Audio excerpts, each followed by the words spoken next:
got a flower. Love. So the peach. Yeah, right? Oh, and I probably want to put this. Mix of Arabic, Hindu, Amharic. Welcome back. So since we are covering all politics in this first episode, I really want us to talk about Make America Great Again. The term Make America Great Again has been so polarizing since its conception.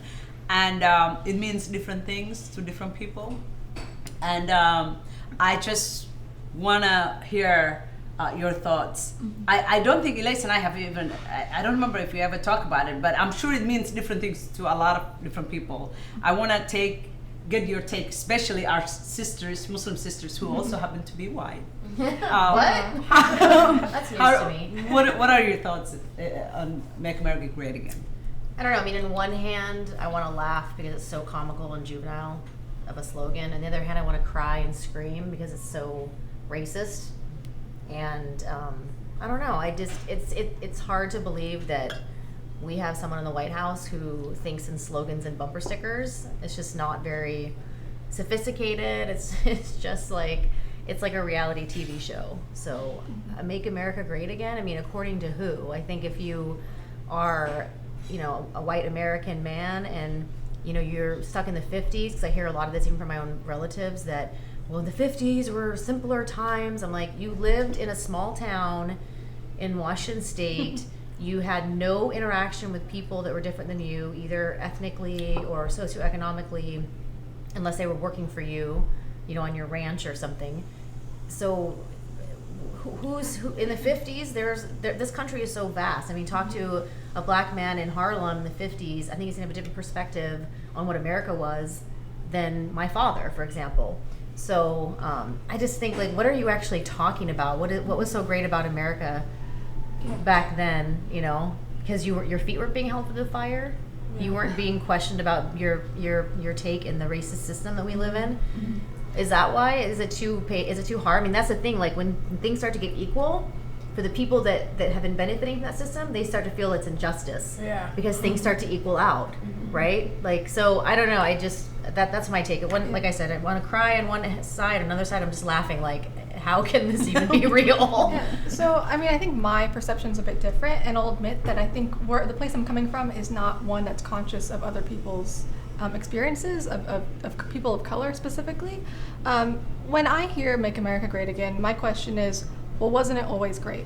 And as I mentioned before, the whole concept of America as a nation of ideals, and the actual quote was from John McCain, this is a nation of ideals, not blood and soil. And to me, that kind of shows how America is a place that people go to because there's a vision, there's those ideals. Whether or not it's realistic, whether or not you get here and that's the reality, what we're talking about is that we have this dream, right? You have the American dream. We have these ideals that we can be something better.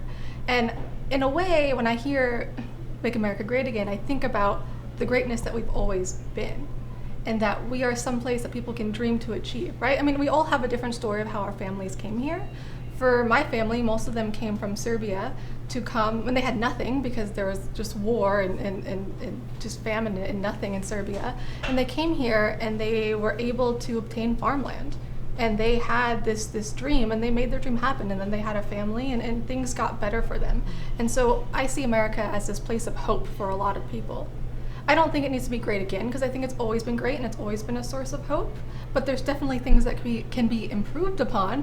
Whether or not those improvements are what Trump thinks or what I think, those are probably different things, but that's what comes to mind. I just don't even want to acknowledge it, really. I try not to think about it because, just like you said, it's like, why is that even a thing? Who even says Make America Great Again? Because, again, we don't want to go backwards, we want to go forwards. Yeah. Mm-hmm. Let's make America continue to be great. Yes, better. Let's make America better. Yeah, for all, for everybody. A joint effort as well. Yeah. I mean, you want to go back to coal mines and, is that what it is? Slavery? What is slavery? Do you want, what do you want again? I mean, we all want to make America elaborate on that for us. Yeah. I mean, if it was Make America Great or Greater, I mean, I don't think there would be any questions about it, because we all want to make America. America is like you said, a place where people come not only to make a better life for themselves, but personally, I feel like people come to this country to become a better human being, because we have a land that has every shade of humanity and every culture and every creed and so I feel like we are different from most places in the world, and despite our history that has not been always kind to everybody, I feel like we have been a country that and it's people that always want to move forward and do better than they did yesterday. And when you say again, well then what do you, especially coming from the person it's coming from, and with a certain rhetoric and tone, then it leaves some people behind, and it makes a lot of people sad and left out. But what's interesting is how it means, different, it takes different meanings to different people. So we do have, we have to be honest too, though. We have a history of making great progress and then sort of boomeranging backward. So you think about civil rights and you think Jim Crow, right? So this is a history, a pattern that we have in the nation. So we had a black president, and then it just boomeranged back to, and the pendulum kind of swings like 2 steps forward, 1 step back, or like one step forward. That was too much. We can't handle that. So let's go a little bit backward now. Yeah, and I think I think that when I think about President Obama, whether you agree with his politics or not, him as a person, as a human being, if he had Trump's demeanor, actions, history, everything, and as a family black dynamic, man, he would never have been elected. He had to be a perfect black man to be elected. No different baby daddy, mommy, all that stuff. Like none of the multiple marriages. Or almost the perfect man, to be honest. That's my point. He had to be a Not only perfect black man. Yeah. He had to be a perfect man, no drama, no stuff in his background, no locker room talk, nothing like that. If he would never have been elected if he was anything like Trump. And I think that shows you the racist system that we live in. On the other hand, you have to think about, I agree with you, but you have to think about other countries where, if you're not even part of the same, tribe as the ruling people in that country, you're not even gonna have a chance of being in any position of power. And so I guess when you compare it to, what are people coming from into America, then at least it's a better option where there's hope, right? Because in a lot of parts of the world, a lot of the problems come from tribalism or come from extreme oppression of people groups. And here, we have our issues, but you have to say that it's substantially better than a lot of other places in the world that people are moving here from. But that's precisely why we don't want to compare ourselves to any other place in the world, because we're not like any other place in the world. When people, you'll hear a lot of people from the right always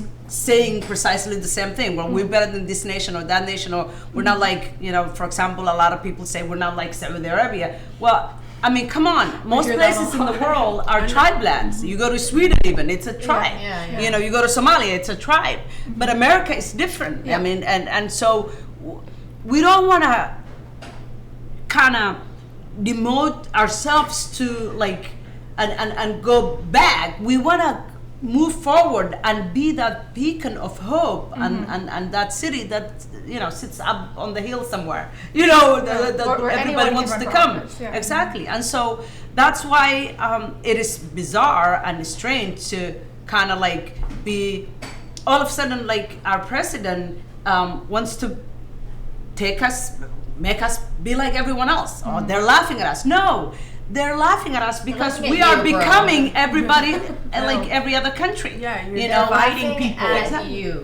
Trump. Sorry, I'm just gonna be real. The UN thing. He was like, "Well, they were laughing with me." It's like, no, nobody. Literally, the world laughed at us. It's sad. They rake their forests. That's all oh my God. And that's the other issue is when he supposedly wants to make America great, right? But every time, right? Every time he goes to California or he goes to visit the cemetery or tries to visit it. Pretend tries. Oh, Secret blames the Service. Secret Right. Service. It's like, why don't you ever take responsibility? And then on top of it, you must make have been watching everyone Seth else Meyers last feel. night, too. No, I wasn't, but I should have. Oh, But calling paradise pleasure. Yeah, paradise hilarious. pleasure. God, he kept saying pleasure. It's like, no, it's paradise. Don't you know the city you're going to visit? I mean, you don't even care. No, he You doesn't literally he doesn't know don't where he's acknowledge. going, he doesn't Then you know. tell them that they did this to themselves. Like, how do you uplift your people? Why do you constantly bring groups down? And how does that make any positive change for any How is community? that patriotic? It's not Honestly. patriotic It at just all. don't. It's constantly saying it's your fault And then lying about blaming the what- government that you Yeah. run. Why Yeah. don't you do something about it? You keep saying, well, the federal government isn't going to give you money. Are you Bro, threatening you're part of the federal government? government. Like, it's just, why are you threatening communities and people who need help, who are literally losing everything they have, and the first thing you say is, it's your fault? Like, that's not what a president, a leader should be doing. Exactly. And you know, and the frustrating thing is like, how do you change that? How do you get, like, we have Trump in office, that's a reality. Like, how do we fix that, right? And sometimes, like, what you see is when people critique him, especially like by name or for specific actions, that a lot of times that works against Democrats specifically,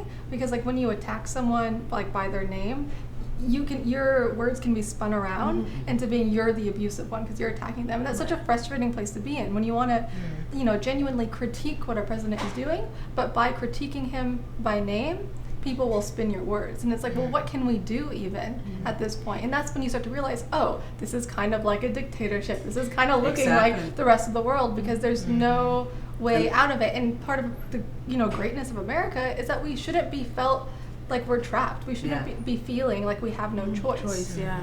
You know, You're damned if you do, damned if you don't. yeah, it's like what, that to me is not America.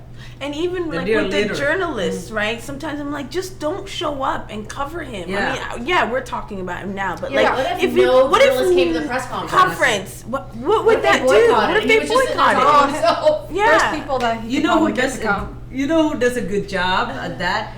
Rachel Maddow. She talks about the administration. She talks about politics, and that's all she covers. But she does not like show. She gives a story. Yeah, she and just talks. history Yeah, and and she gives you lesson backstory and everything, and you know who she's talking about. And of course, she names it, but like. She does not necessarily take you there, which I really, really like. I like what she does. But hey, there's so much to talk about. That's why we need our own, you know, table. And we don't have opinions, clearly. Exactly. That's why we created our own table and brought our own chairs, kind of. And our own you know? comfort food, our own Somali Exactly, comfort yeah. food. And we'll continue this, inshallah. And yeah, I look forward to hearing more, bringing us together more, and having these conversations. And we thank you so much for joining us, both of you.